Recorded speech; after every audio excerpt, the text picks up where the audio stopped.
अशा लखपती दीदींना आपल्याला ऐकायचं. त्यांचं जोरदार टाळ्यांच्या गजरात स्वागत करूया. आणि काय काय पदार्थ तुम्ही बनवता, तुमची उलाढाल किती आहे हे आम्हाला ऐकायला जास्त आवडेल. सर्वांना माझा नमस्कार. मी वंदना पाटील, पडसखेडा बुद्रुक, तालुका जामनेर. मी आपल्या भगिनींना सांगू इच्छिते की आपल्याला कुठलाही व्यवसाय करायचा असला तर वयाची पण कुठलीच अडचण नसते. मी 40व्या वर्षी बचत गट सुरू केला आणि 10 वर्षामध्ये आम्ही 10 महिलांपासून आता जवळपास 250-300 महिला मला जोडल्या गेलेल्या आहेत. तसेच मी फार्मर प्रोड्युसर कंपनीची पण अध्यक्ष असून 300 शेतकरी सभासद मी जोडले आहेत. आणि आपल्याला लोकांच्या, ग्राहकांच्या मनातलं ओळखता आलं पाहिजे, आपली क्वालिटी चांगली पाहिजे आणि समयसूचकता पाहिजे. त्यामुळे आपण कुठूनही सुरुवात केली तर आपण यशस्वी होऊ शकतो हे मला सांगायचं आहे. कारण आम्ही 2014 साली गट चालू केला तेव्हा आम्ही लिंबू लोणचं, पापड आणि चकली हा व्यवसाय होता. पहिल्यांदा आम्हाला आमच्या जिल्ह्यामध्ये स्टॉल लावणे, मुक्ताई सरसमध्ये पहिल्यांदा आम्ही स्टॉल लावला. तर तेव्हा मार्च महिना होता, 10वी-12वीच्या एक्झाम होत्या. त्यामुळे महिलांचे म्हणजे विक्री काहीच होत नव्हती आणि लोक येताना, स्टॉल बघायला येताना घामाघूम होत होते. मग आम्ही तेव्हाच विचार केला, आम्ही लिंबू सरबत बनवलं आणि 2 दिवसात आम्ही 7,000 रुपयाचं लिंबू पाणी तिथे विक्री केली.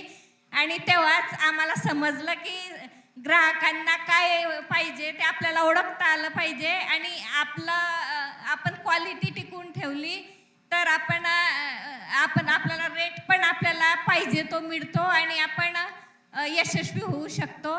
त्यानंतर आपल्याला संकटात पण आपण संधी शोधली पाहिजे.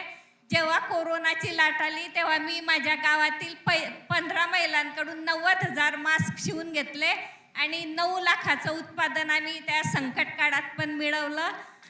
त्यानंतर 2020-21ला महालक्ष्मी सरसमध्ये जेव्हा आम्हाला स्टॉल लावायची संधी मिळाली, आमच्या गटाचं सिलेक्शन झालं, तेव्हा आम्हाला खरं मार्केटिंग कसं करायचं, पॅकेजिंग काय, त्याबद्दल माहिती मिळाली. हे उमेद अभियान, SHG मार्टचे अमित दादा, त्यांच्याकडनं आम्हाला मार्केटिंग वगैरेचं सर्व पॅकेजिंग कसं पाहिजे ते पण शिकायला मिळालं.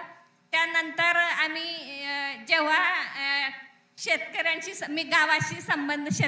संबंध आला तेव्हा शेतकऱ्यांच्या पण समस्या, जेव्हा भाजीपाला पिकवतो शेतकरी तेव्हा एखाद्या वेळेस असं वेळ येते की ते टोमॅटो वगैरे फेकावे लागतात, एकदम कमी भाव मिळतो. तर आम्ही म्हणजे आपल्याला काही जसं नवीन काहीतरी शिकायची आपली इच्छा पाहिजे. माझं शिक्षण पण जास्त नाही, मी फक्त 12वी झालेली आहे, पण मला वाचायची पण आवड आहे.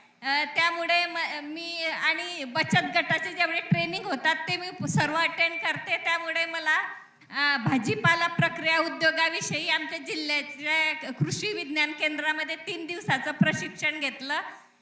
तसंच माझा मुलगा अमेरिकेमध्ये शिकायला गेला तेव्हा त्याच्यासाठी मी रेडी टू कुक, जेव्हा उपमा, पोहे वगैरे आणले, त्यात गाजर, वाटाणे ते डिहायड्रेट केलेले होते, तेव्हा माझ्या मनात विचार आला की आपण असं काहीतरी सुरू करायचं. त्यामुळे मी सोलार डिहायड्रेट युनिट सुरू केलं. त्यासाठी मला अमित दादांची मदत झाली, SHG शॉपवाल्यांची. आणि आमचं सुरुवातीला भीती होती की आपण नवीन उद्योगात जातोय, आपल्याकडे ताजा भाजीपाला मिळतो, मग पावडर कोण घेणार आहे. पण मला सांगायला आनंद होतोय की मी PMFME योजनेमधून ते युनिट सुरू केलं. मला 35% सबसिडी मिळाली आणि आमची मोरिंगा पावडर, अद्रक, लसूण, कांदा, टोमॅटो ते आमचं सोलार युनिट असल्यामुळे त्याचा कलर पण चांगला आहे, क्वालिटी पण चांगली आहे. आणि आमचं मोरिंगा पावडर आम्ही म्हणजे होलसेलरला तर देऊच शकत नाही, आमचे किरकोळच विक्री होते. आणि आता आम्हाला केंद्र सरकारकडनं राष्ट्रीय ग्राम स्वराज्य योजनेमधनं 4 कोटीचं युनिट मिळते आणि त्या असे आता माझे 8 युनिट, आता एक आहे तसे 8 युनिट, प्लस त्यात आम्ही 2 इलेक्ट्रिक युनिट लवकरच सुरू करू. तेव्हा आम्ही एक्सपोर्टसाठी दादांचं सहकार्य घेऊच. नक्कीच. क्या बात आहे. आणि त्यांच्या या उत्तुंग यशासाठी आपण जोरदार धन्यवाद. टाळ्यांनी त्यांचं अभिनंदन करूया.